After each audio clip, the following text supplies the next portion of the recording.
Hey guys, and welcome to another brand new video. In this video, we're going to go over all the really big major leaks that came and happened all throughout today when it comes to the Xbox versus the FTC. Now, if you guys may have saw my video earlier on today or saw the overall news, there was a lot of brand new stuff that came out throughout this, big leak. Some big stuff in terms of brand new consoles, in terms of brand new, kind of exposed stuff. We'll maybe cover up some of these topics in some quick videos as well throughout the next few days or so. But one big thing to go know is that there is a lot that actually went and popped off. So make sure you guys are subscribed with notifications.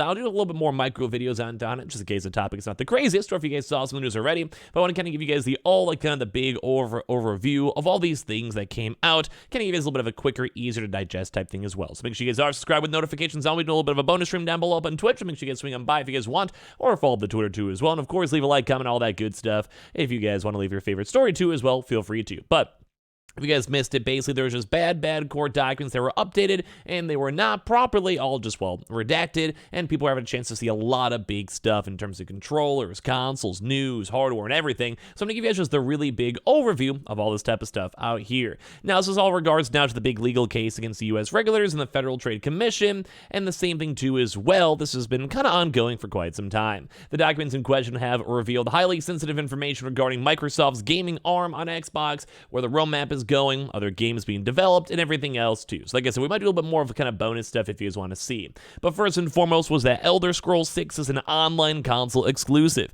We kind of knew this was going to be like a proper, normal thing. They spent a bunch of money on Bethesda. Makes a lot of sense, so why would they not? But one of the bigger things to kind of go and note is that, they're going to, number one, have it as well as early as maybe 2026, but at the same time too, is that it's obviously going to be an Xbox exclusive. There was a big trailer for it back in E3 2018, and of course they want to make sure Starfield was done first and foremost before they made any other big game or a new Fallout game, etc., etc. So Elder Scrolls 6, though, was a little bit up in the air because it was basically maybe made or maybe contracts were signed before the actual acquisition, because the game has been out and announced since 2018. But as of right now, it does seem like all these leaks are going to be exclusive for the Xbox Series X and S as well. So it's kind of some sad news for PlayStation users. There's also an Activision that was also briefed on the Switch too, which we might do another separate video on as well, but in recent weeks, multiple reports have surfaced too that their Nintendo's been working and is pretty in-depth too for the upcoming Switch. And thanks to these emails published as well, this discussion gets a lot more fuel. So basically Nintendo was briefed by Activision on a next-generation console in December 2022, so about a year ago or so, a little bit under that.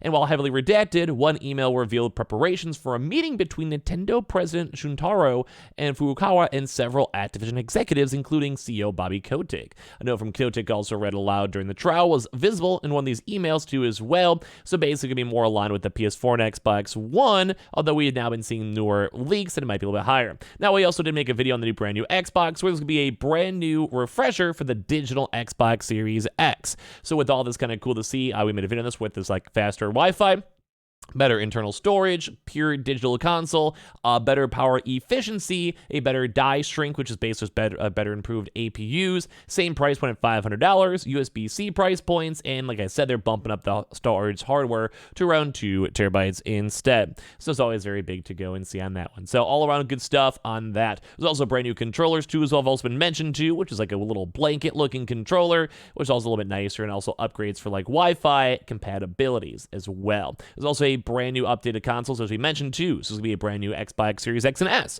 So there is going to be, they even said there's going to be no need for mid-generation refresh of its Xbox consoles. Leaked court documents also show that there is going to be some hardware refreshes. So new Xbox Series X, codenamed Brooklyn, is also coming out, and it's more compact in original mode, and the Series S also does lack the disk drive, as we covered too as well. So they have 16 gigabytes of RAM rumored, and will come in a 100% recyclable packaging. The updated Series S, codenamed Elliewood, will include 10 gigabytes of RAM. Price will remain the same too as well. So the $500 and $300 price point might be slightly better. RAM is usually cheaper, same with storage, makes a lot of sense. The document notes that both consoles will be announced concurrently during the next summer, so around the E3 time, with Elwood releasing in August 2024 and Brooklyn released in October 2024. Xbox is planning on placing a 2-month release gap between the consoles to basically give them a moment to shine, let people get their updates that they want, and they can kind of go from there. And of course, hopefully have enough stock available for the 2024 holiday season. I'm going to assume that stock will also not be too sought after and sold out how we had for the prior generations, mainly because they're going to be comparable stat-wise. Fallout 3 and Elder Scrolls 4 Oblivion are getting remastered. This is some big news for me.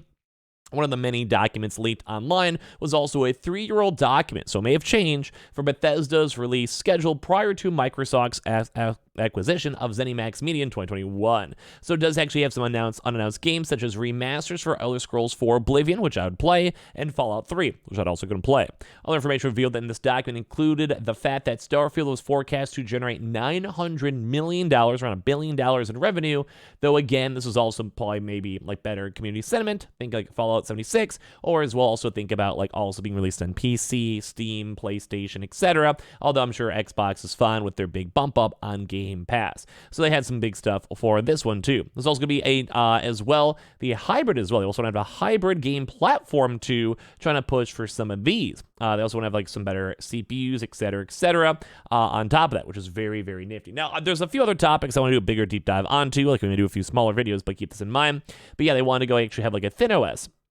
So think about like having like a nice little handheld computer or whatever to go have a chance to like let anyone got on Game Pass, basically. Like things like how they put on the TVs. They also want to have brand new graphic stuff. They have a few different tiered stuff, slightly a quicker one, but either way. They also want to have the next gen console in 2018. So mid-generation console refreshes for the Xbox Series X and S launching next year are not the only hardware ambitions Microsoft has, as the tech giant is planning to launch a next generation Xbox console in 2028. So Xbox Series X Pro or next one document release mentions the new Xbox system will be a next generation hybrid game platform, and I really want to do another separate video on this. We touched on this in the prior video too, but I want to have a big deep dive on this, and they want to go ahead this push around 2027. And in the document you can view above, which is all of this, they have a thin OS, so they want to have either like really cheap and easy things for anyone to have a chance to buy or get, but also have a few different tiered things such as like PC stuff, console stuff, like maybe phone stuff, etc., to basically go have either handhelds, kind of the PlayStation has, and all of that. So previous discussions of Microsoft kicking off the 10th generation has also surfaced throughout the trial. Phil Spencer, and I also want to make another video on this too as well, wanted to buy Nintendo. This is nuts. So during the trials, also revealed that Microsoft has eyes on 100 developers, and because they have so much money, and they also want to basically narrow it down to 8 studios, including Sega, Square Enix, Zynga, and there's also another thing they wanted to buy, which was Nintendo. Now, I really don't think Nintendo would have sold, although if they had enough money, like let's say they had a $10 billion bonus offer, maybe, but an email from August 2020 revealed that Spencer was enthusiastic about acquiring the studio behind the beloved game franchises such as Mario and Zelda. Spencer noted in the email that the acquisition would be a career moment if that happened, and the email also revealed that Spencer was interested in acquiring Valve and Warner Bros. Interactive Entertainment, which of the latter would mean Xbox would own developers such as NetherRealm and Rocksteady. Now, Steam is probably never going to be sold. Like, if you guys don't know, Steam is actually not even a public company. It's a private company. Gabe Newell owns it, like the big, good old Gabe itself, and they make a lot of money. Like, I think that's one of those things where even if you had an unbelievable offer, you're making so much money anyway, and you just go and raise your own salary if you wanted more money, or even do like a private offering. I don't think anyone would sell. It's basically trying to go and sell like some major corps like a Twitch or like a YouTube. Sometimes it's just invaluable. Like basically Steam is the PC market, and I just keep on seeing Steam getting bigger either way. But yeah, Xbox Studio was trying to literally go get Nintendo. They were literally trying to go get all these other big things. There's also Xbox hardware. You'll need a direct-to-cloud wireless controller. The leaks also reveal that Microsoft is working on additional gaming hardware beyond that of new consoles. So there's also going to be cool stuff as well. So a mobile controller akin to the Razer Kinshi. An additional side with also documents also had new game controllers in the works, new code names and all of this. Like, it's kind of nuts. Phil Spencer's honest opinion on the PS5 reveal too as well also did say that he was actually kind of, happy that they had better stats on the PlayStation 5 reveal, and they kind of won, quote-unquote. Also for this one too, the FTC trial, all these leak emails are basically saying that they were also very disappointed in how Xbox was also doing. Like, they had a really big issue that they had a big, like, year-and-a-half lull of no big AAA games after Halo came out. And even now there's a bit of a lull, although we do have Forza coming soon. Had a few other big games as well. And also Red Dead Redemption 2 might get a next-generation update, which a lot of folks have been waiting for, both on the PS5 and Xbox. And the FTC is actually even blaming Microsoft for the leaks themselves. So kind of a crazy thing to go cover. There's a lot more individual things. 2 things I want to talk about is the new hardware, the ecosystem, and as well also the fact that he literally wanted to buy Nintendo. That is crazy to me to think about. So if you guys want me to make any of those videos, make sure you guys are subscribed or give me your thoughts and comments down below. Make sure you guys also swing by the Twitch and Twitter if you guys would like to, and of course check out the Amazon links too as well. And I appreciate you guys all so much for watching here in the first place. This is a crazy day for news as well.